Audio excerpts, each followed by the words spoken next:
Less than 24 hours after a 75-year-old man was pushed to the ground outside City Hall by members of the Buffalo Police Department's emergency response team, and a video of the incident during a protest drew widespread condemnation, all 57 members of the team resigned from the unit. The mass resignation came after members of the team that responds to riots and other crowd control situations were suspended without pay. Two law enforcement sources confirmed the resignations. The unit was clearing the area in Niagara Square at the emergency curfew, in effect as a result of protests over the death of George Floyd at the hands of a Minneapolis police officer, which have roiled cities across the nation. During Thursday's demonstration, one officer is seen on a video, recorded by a WBFO reporter, pushing Martin Gugino of Amherst. Gugino fell to the ground, his head hitting the sidewalk, and was hospitalized. The incident that precipitated the resignations drew attention around the world on social media and from traditional media outlets and renewed calls for reform in the Buffalo Police Department. The Erie County District Attorney's Office is investigating the incident, and Governor Andrew M. Cuomo condemned it. The emergency response team members have not quit the police department but have stepped down from the tactical unit, according to the sources.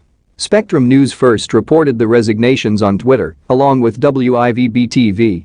The resignations raise questions about how local law enforcement will be able to handle continuing protests at a time when some of the protests have turned violent and more protests are anticipated this weekend.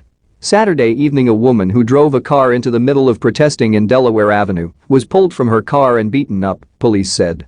Also, a bail bonds van was set on fire, and a man is accused of throwing a flaming object into City Hall later that night.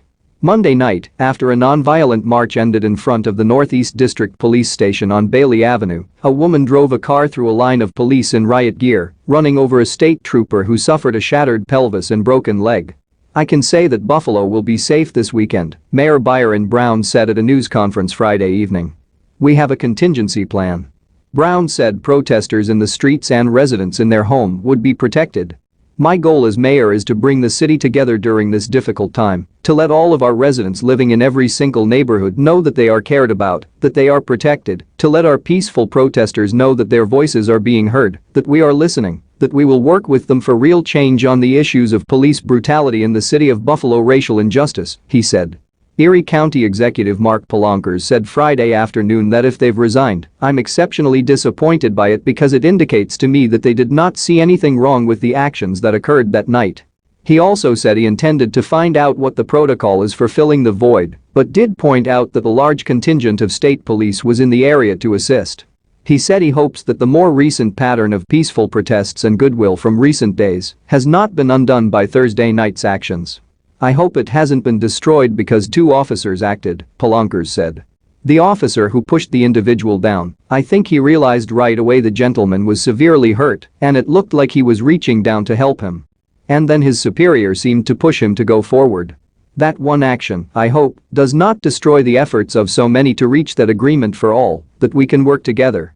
Since protesting and unrest began May 30 in Niagara Square, Buffalo's police force has been assisted by state police, the Erie County Sheriff's Office and other law enforcement agencies. John Evans, the president of the Buffalo Police Benevolent Association, said about plans for the weekend's protests. "I don't know what the city is going to do. They have not called me." The union representing Buffalo police officers told its rank-and-file members Friday that the union would no longer pay for legal fees to defend police officers related to the protests. The union is upset with the treatment of the two officers who were suspended. "Our position is these officers were simply following orders from Deputy Police Commissioner Joseph Gramaglia to clear the square," Evans said. "It doesn't specify clear the square of men 50 and under or 15 to 40. They were simply doing their job. I don't know how much contact was made. He did slip in my estimation. He fell backwards." Please subscribe my channel JHTV and click on bell icon for latest news. Thank you.